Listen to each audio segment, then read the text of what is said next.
Well, so in our education systems, we have never been taught how to face our problems head on. I'm not talking about mathematical problem and things like that, right?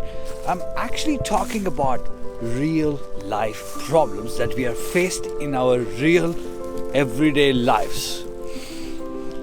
A very important thing to understand is everything is solvable, right? Now just step back and you see why this is true. And just for a moment, look back into your life. See for yourself when you did have a problem which you thought at that moment was unsolvable, all hell broke loose, and then after a little time, bang, you solved it. It wasn't solved by itself, which reminds you that a lot of people believe that when we have a problem, just leave it alone and give it some time, everything is going to be fine, time will heal everything. But sadly, it doesn't work like that. It might help you to get away from the problem for a bit, which will make you feel good about it, good about yourself at that moment, a sense of relief temporarily, but that doesn't really solve the problem.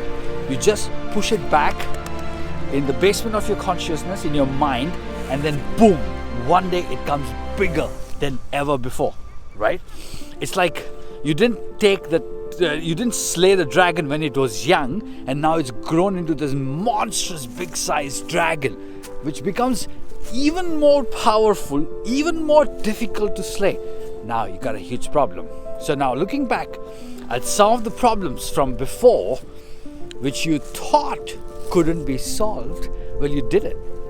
You did solve it. So how did that happen? Was it a miracle? Was it divine intervention? Well, not really. It was the clarity that you actually tapped into. It's the clarity. Well, the most important element here is psychological is often the reason you can't see the solution is because you're too close to the problem. You need to zoom out a little bit and keep zooming and zooming out until you look at the bigger picture, right? And this is in psychology what we call it cognitive restructuring, which essentially means shifting the way your problems are presenting themselves. Our minds, right, are very tricky. It has evolved to survive, hence it is negative, and then it naturally starts to play trick on us. It's twisting and distorting our thoughts, and it justifies our reality and our existence. Now we really like to think we are logical, right?